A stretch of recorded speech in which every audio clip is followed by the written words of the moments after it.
Welcome to maths new delta channel. आज की इस वीडियो में हम करेंगे प्रश्नावली 12.1 प्रश्न नंबर 4। और जो प्रश्न नंबर 4 की स्टेटमेंट है वो ये है कि उस त्रिभुज का क्षेत्रफल ज्ञात कीजिए जिसकी दो भुजाएं 18 सेंटीमीटर और 10 सेंटीमीटर हैं तथा उसका परिमाप 42 सेंटीमीटर है। तो हम हीरोन के सूत्र से त्रिभुज का क्षेत्रफल तब ज्ञात कर सकते हैं यदि हमें उस त्रिभुज की तीनों भुजाएं ज्ञात हों, लेकिन इस स्टेटमेंट में सिर्फ त्रिभुज की दो भुजाओं के माप ही हमें पता है, तीसरी भुजा का माप हमें नहीं पता है। लेकिन हमें इसमें एक एक्स्ट्रा जानकारी दी हुई है कि त्रिभुज का जो परिमाप है वो 42 सेंटीमीटर है। परिमाप जो होता है वो तीनों भुजाओं का योग होता है। तो इसमें हम क्या करेंगे, इन दो भुजाओं का योग करके इस 42 सेंटीमीटर से माइनस कर लेंगे तो हमें तीसरी भुजा का माप पता चल जाएगा। तो इस प्रकार से हमारे पास त्रिभुज की तीनों भुजाएं आ जाएंगी और फिर इसमें हम हीरोन का सूत्र लगा के इसका क्षेत्रफल ज्ञात कर लेंगे। आइए शुरू करते हैं। यहाँ पे हम एक साइड में त्रिभुज बना लेते हैं। इसको मैं लिख लेता हूँ 18 सेंटीमीटर, इसको लिख लेते हैं 10 सेंटीमीटर और इस भुजा को हमें नहीं पता है तो इसको हम लिख लेते हैं x। तो यहाँ लिखते हैं हल। माना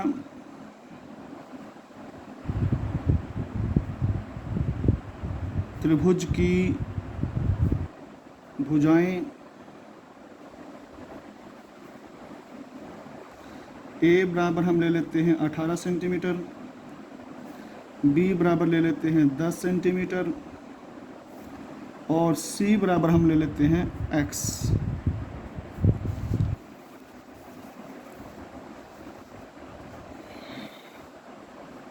तो यहाँ से अब हम वो लिखते हैं जो हमें एक्स्ट्रा जानकारी दी गई थी, त्रिभुज का परिमाप। अब त्रिभुज का परिमाप कितना दिया हुआ है? त्रिभुज का परिमाप, त्रिभुज का परिमाप है 42 सेंटीमीटर।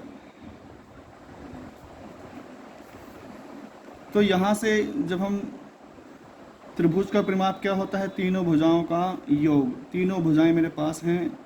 एक भुजा है 18 सेंटीमीटर प्लस दूसरी है 10 सेंटीमीटर और तीसरी जो भुजा है वो है x।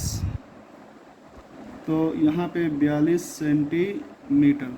तो इन दोनों को जोड़ के यहाँ आ जाएगा 28 सेंटीमीटर प्लस x बराबर 42 सेंटीमीटर। तो x का मान यहाँ से आ जाएगा 42 सेंटीमीटर माइनस 28 सेंटीमीटर, तो ये आ जाएगा 14 सेंटीमीटर। तो इस प्रकार से हमारे पास त्रिभुज की तीनों भुजाएं आ जाती हैं। B 10 सेंटीमीटर, C जो x था वो आ गया 14 सेंटीमीटर। क्योंकि हमें अब त्रिभुज की तीनों भुजाएं पता है तो हम इसमें हीरोन का सूत्र लगा सकते हैं।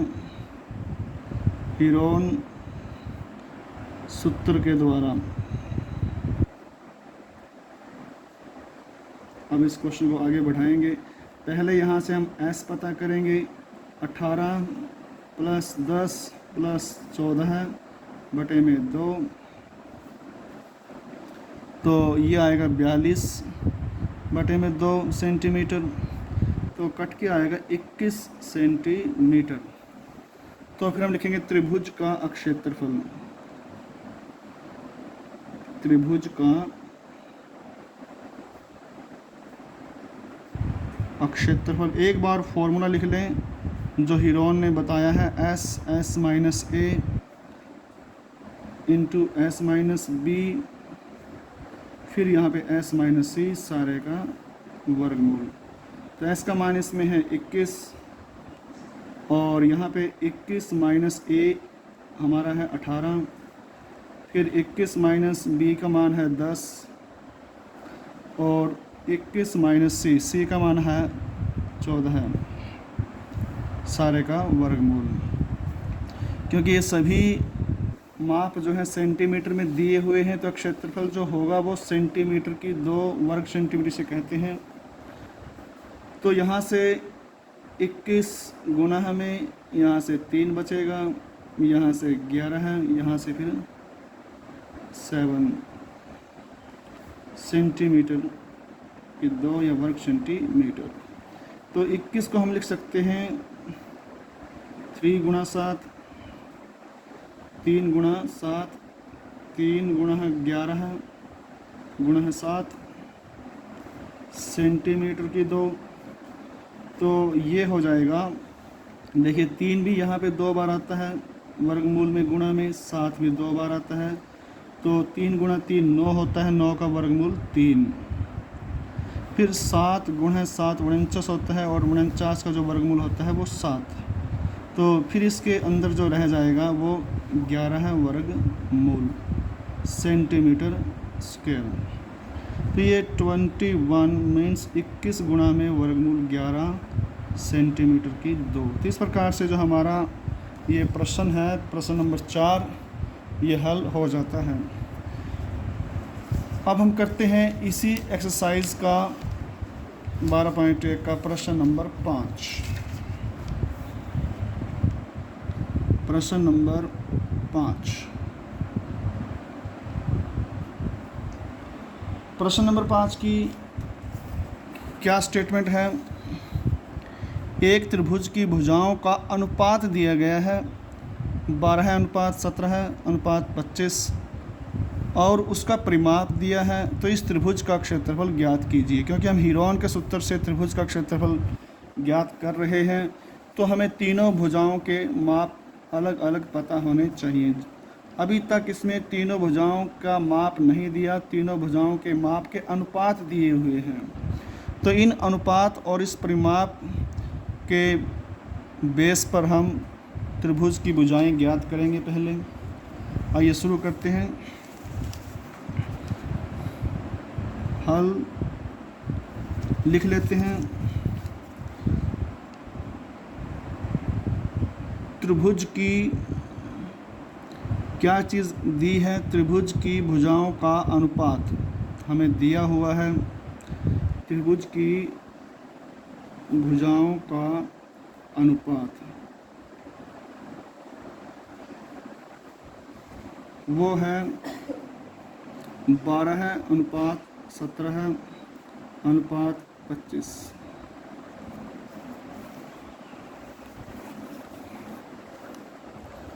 तो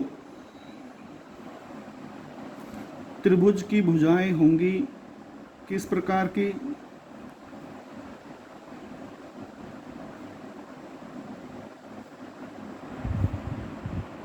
तो त्रिभुज की भुजाएं क्या बनेंगी? हम a बराबर बनेगी 12x, क्योंकि जब अनुपात दिया है तो कोई ना कोई ऐसा नंबर है, जब ये हम कोई शुरू में हमें माप मान लीजिए किसी त्रिभुज का, जो आइए इसको समझते हैं। जैसे मान लीजिए कोई त्रिभुज है, उसकी 3 भुजाएं हैं के माप हैं 10, 15 और 20। ये किसी त्रिभुज के भुजाओं के माप हैं। तो अगर इनका हम अनुपात निकालें, अनुपात कैसे बनते हैं? ऐसे। लेकिन जब अनुपात निकाले जाते हैं तो इन अनुपातों को काट कर छोटा किया जाता है। मान लीजिए मैं इसको 4 से, ये 5 से कटते हैं तो ये अनुपात जो बिल्कुल शॉर्ट फॉर्म में आएगा, तो ये 5 दूनी 10, ये 5 तिया 15, ये 5 चौका 20। मीन्स इन 3 भुजाओं के माप के अनुपात जो एक्चुअल अनुपात है वो बनते हैं 2:3:4। जब हमने इन्हीं अनुपातों से इनको दोबारा वापस निकालना है तो इसका मतलब हमने इनको किसी न किसी नंबर से गुना करना पड़ेगा। जैसे अगर इनको 5 से गुना करता हूँ तो ये फिर से भुजाओं के माप आ जाएंगे।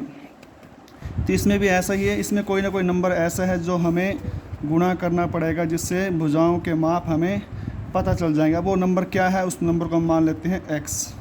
तो पहली भुजा बन जाएगी 12 गुणा में x, और दूसरी भुजा हम मान लेते हैं 17, x के साथ गुणा करने से वो आ जाएगी। c बराबर आ जाएगा 25x। अब यहाँ पे हमें x का मान पता करना है कि वो x क्या है, जिससे भुजाओं के एग्जैक्ट जो मान है वो हमें पता चलेंगे। अब हमें क्या दिया हुआ है, त्रिभुज का परिमाप। त्रिभुज का परिमाप हमें इस प्रश्न में दिया हुआ है। त्रिभुज का परिमाप इस प्रश्न में दिया हुआ है 540 सेंटीमीटर। 540 सेंटीमीटर। तो त्रिभुज का परिमाप क्या होता है, तीनों भुजाओं का योग। मतलब पहली भुजा की जो माप है वो फिलहाल 12x plus 17x plus 25x बराबर 540 सेंटीमीटर। तो यहाँ से ये जो जोड़ आएगा ये भी 54x आएगा।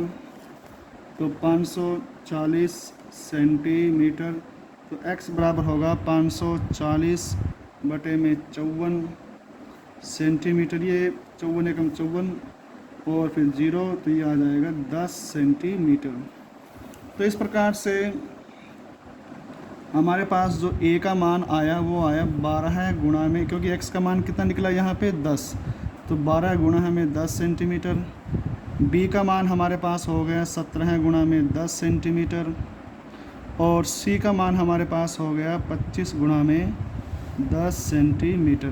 तो यहाँ से a हो जाएगा 120 सेंटीमीटर, b हो जाएगा 170 सेंटीमीटर, और c हो जाएगा 250 सेंटीमीटर। अब हमारे पास त्रिभुज की तीनों भुजाओं के माप मिल चुके हैं। तो अब हम यहाँ से हीरोन के सूत्र के द्वारा आगे बढ़ते हैं। पहले s, उसमें 120 प्लस 170 प्लस 250 बटे में 2 सेंटीमीटर। ये जो सारा जोड़ आएगा ये 540 बटे में 2 सेंटीमीटर। तो यहाँ से कट के ये आ जाएगा 270 सेंटीमीटर। तो अर्ध परिमाप यहाँ से s का मान जो आता है वो 270 सेंटीमीटर है। तो इस त्रिभुज का क्षेत्रफल क्या होगा,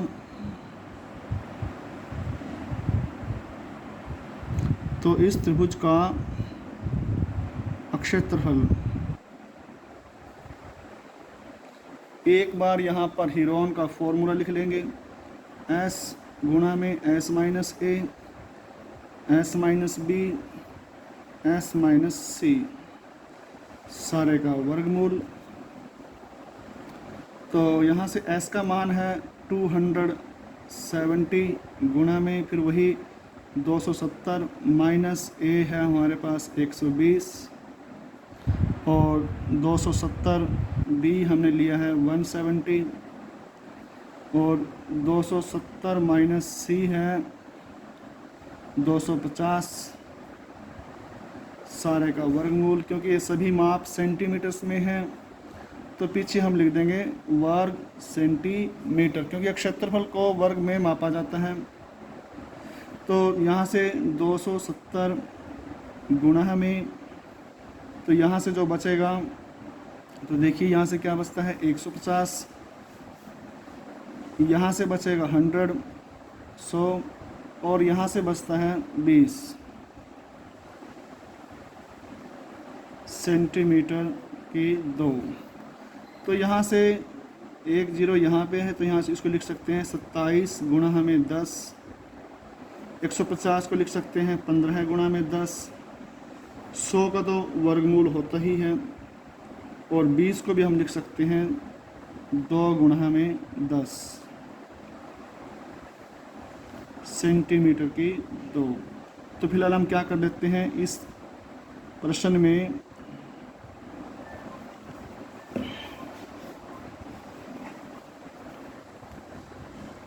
2 10 तो ये रहे, तो 10 गुणा 10 100, 100 का वर्गमूल 10, और इस 100 का जो वर्गमूल है वो भी 10।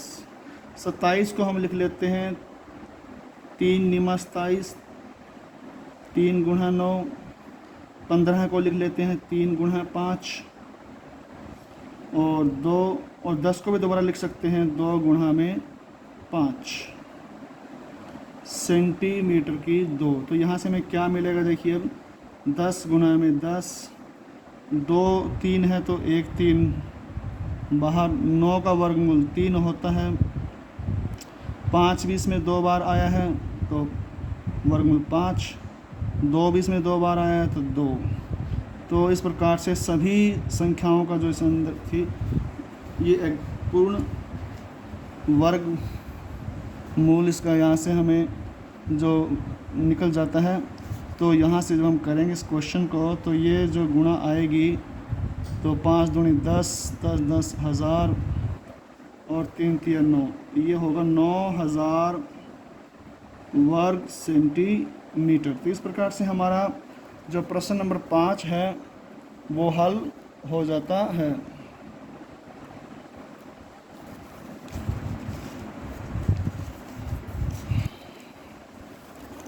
आइए अब हम लेते हैं इसी एक्सरसाइज का प्रश्न नंबर 6।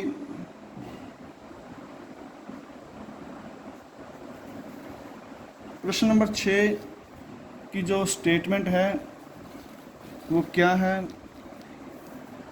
कि एक समद्वि बाहु त्रिभुज का परिमाप 30 सेंटीमीटर है और उसकी बराबर भुजाएं 12 सेंटीमीटर लंबाई की हैं, तो इस त्रिभुज का क्षेत्रफल ज्ञात कीजिए।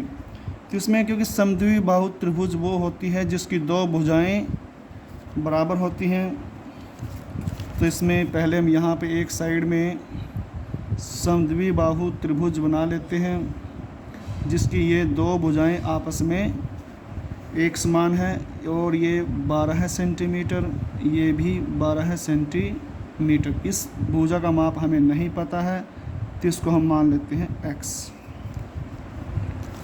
तो हल तो यहाँ लिखेंगे माना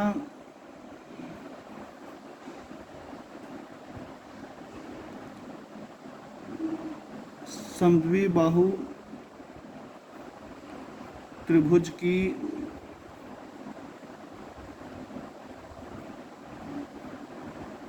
भुजाएं A बराबर 12 सेंटीमीटर, B बराबर भी हम 12 सेंटीमीटर लेते हैं, और C बराबर हम ले लेते हैं x।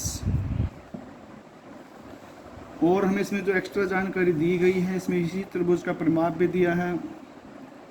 अब हमें दिया हुआ है समद्वि बाहु त्रिभुज का परिमाप।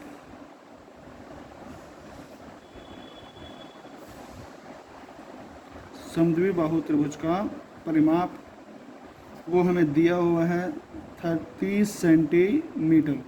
तो त्रिभुज का परिमाप मतलब तीनों भुजाओं का योग 12 centimetre plus 12 centimetre plus x बराबर 30 सेंटीमीटर। तो यहाँ से ये 24 सेंटीमीटर प्लस x बराबर फिर वो 30 सेंटीमीटर, तो x बराबर होगा 30 सेंटीमीटर माइनस 24 सेंटीमीटर, तो x का मान यहाँ से आएगा 6 सेंटीमीटर। तो इस प्रकार से जो त्रिभुज की भुजाएं हैं वो हो जाएंगी A बराबर 12 सेंटीमीटर, B बराबर भी 12 सेंटीमीटर, और C बराबर 6 सेंटीमीटर।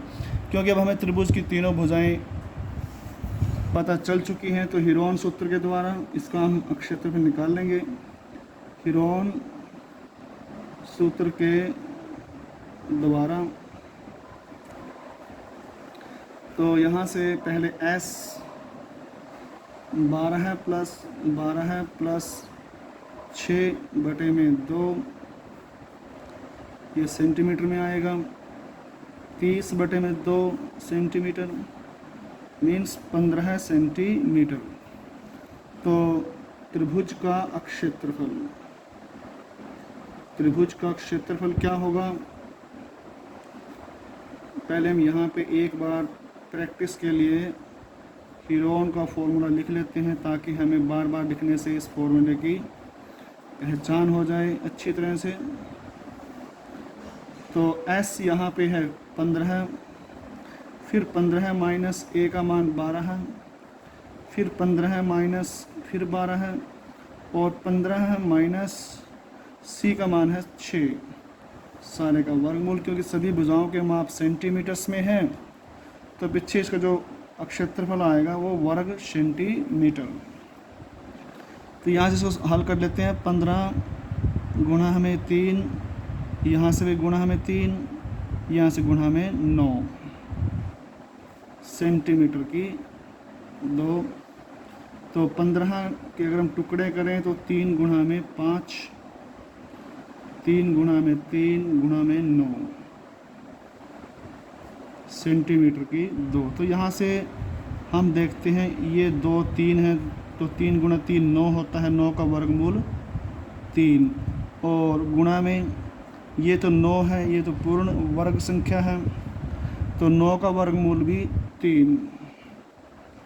अब यहाँ पे एक अकेला 3 ये बचेगा, अकेला 5 ये बचेगा, इनका वर्गमूल पूरी तरह से नहीं निकलेगा, दशमलव में ही आएंगे। तो 5 तिया 15 सेंटीमीटर की 2। तो यहाँ से ही आ जाएगा 9 वर्गमूल 15 सेंटीमीटर वर्ग सेंटीमीटर। तो इस प्रकार से हमारा ये प्रश्न भी हल हो जाता है। तो इस प्रकार से प्रश्नावली 12.1 के सभी प्रश्न हो चुके हैं। तो आज के लिए इतना ही, धन्यवाद। चैनल को सब्सक्राइब ज़रूर करें, वीडियो को लाइक भी ज़रूर करें।